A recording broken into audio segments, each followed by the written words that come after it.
రాష్ట్రంలో భూ కబ్జాలకు పాల్పడే వారిపై కఠినంగా వ్యవహరించేందుకు పటిష్టమైన చట్టాన్ని ప్రభుత్వం రూపొందిస్తుందని, తద్వారా కబ్జాదారులపై కఠిన చర్యలు తీసుకునేందుకు వీలు పడుతుందని తెదేపా విశాఖ లోక్సభ నియోజకవర్గ అధ్యక్షుడు గండి బాబ్జీ పేర్కొన్నారు. విశాఖ నగరంలోని పార్టీ కార్యాలయంలో గురువారం మధ్యాహ్నం దక్షిణ నియోజకవర్గం తెదేపా సీతంరాజు సుధాకర్ కలిసి నిర్వహించిన విలేకరుల సమావేశంలో బాల్జీ మాట్లాడారు. పలు రాష్ట్రాల్లో అమలవుతున్న చట్టాలపై అధికారులు అధ్యయనం చేస్తున్నారని, గుజరాత్ తరహాలో చట్టం తీసుకువచ్చే విషయం పరిశీలనలో ఉందన్నారు.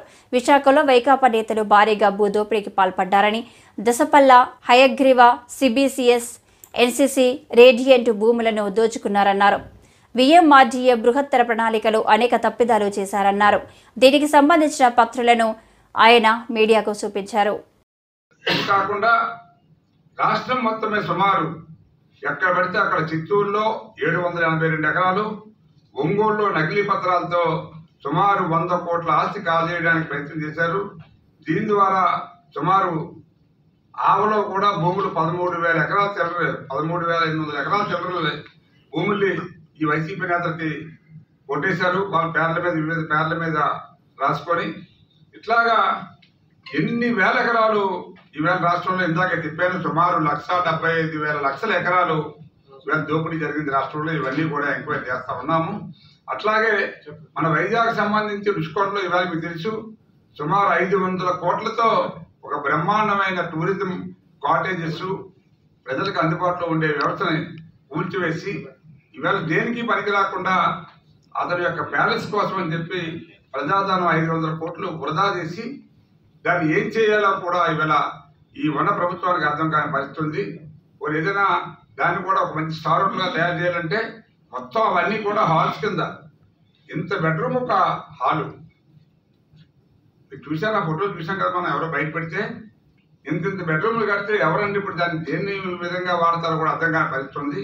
దాన్ని టూరిజం కోసం వాడాలంటే మొత్తం అంతా కూడా బిల్డింగ్ అంతా కూడా ఆర్డర్ చేసి ఒక మంచి హోటల్గా తయారు చేస్తే తప్పితే ఎవరు తీసుకోరనేది ఒక ఆలోచన. ప్రభుత్వం కూడా దాని మీద ఎంక్వైరీ చేసి తప్పనిసరిగా దాన్ని ప్రజోపయోగం.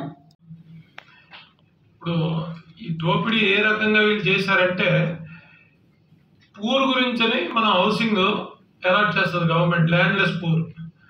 వాళ్ళకి ఇచ్చే భూములు కూడా ఆవ భూములు సెలెక్ట్ చేసి, ఆవ భూములు అంటే లో లేయింగ్ ల్యాండ్స్ అంటారు. అంటే మన నార్మల్ హైట్ ఉండే భూములు జియోగ్రఫిక్గా బాగా కిందకుంటే 6-7 అడుగులు దాటి కిందకుంటే దాన్ని తీసుకాండి ఆవ భూమి.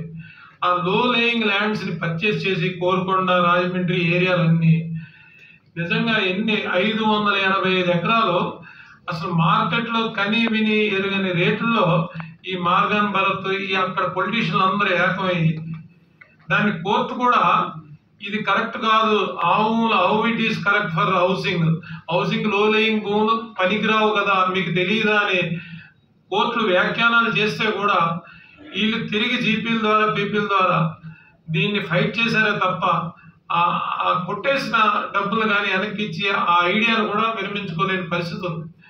ఇప్పుడు హౌసింగ్కి ఇదే హౌసింగ్ పేరు చెప్పంటే ఒక్కొక్క దాని మీద దాని ఎలైడ్ స్కామ్స్ అనమాట. ఇదో స్కామ్ హౌసింగ్ కాదు. దీని ఎలైడ్ స్కామ్ ఏంటంటే దానికి ఇసుక తెస్తున్నాం అని చెప్పి 100 తట్లు ఇసుక కావాలనుకుంటే ఒక భూమికి సపోజ్ దానికి 1000 తట్లు ఇసుక రాయటం. ఇలాగా ఆ ఇసుక స్కామ్ ఈ ల్యాండ్లెస్ పూర్కి ఇచ్చే హౌసుల ద్వారా కూడా 100 కోట్ల రూపాయలు ఇసుక స్కామ్ చేశారు. ఇక దశపల్లా భూములు అయితే ఎక్కడైనా మీరు డెవలప్మెంట్ ఇస్తే సిటీస్లో అయితే నేను కొద్దిగా చిన్న చిన్న వ్యాపారాలు చేస్తాను. 60-40, 50-50, 30-70 ఉంటాయి. 30-70 ఎవరికి 70 ల్యాండ్ ఓనర్లకు ఉంటాయి ఆర్ట్ ఆఫ్ ది టౌన్లో, 30 బిల్డర్కి ఉంటుంది. ఇక్కడ ఏంటంటే విచిత్రంగా 30% to the land owners, 70% to the ఈ ఎస్యూర్ డెవలపర్స్. ఈ ఎస్యూర్ డెవలపర్ అంటే నథింగ్ బట్ ఈ విజయసాయి రెడ్డి బినామీ. ఈ బినామీ ద్వారా ఆ దశపల్ల భూములు కొట్టేయాలి. ఫార్చునేట్గా ఏమైందంటే 5-6 నెలలు ఏదో అగ్రిమెంట్ అనుకుంటా, అది కాలదోషం పట్టింది ఆ అగ్రిమెంట్కి.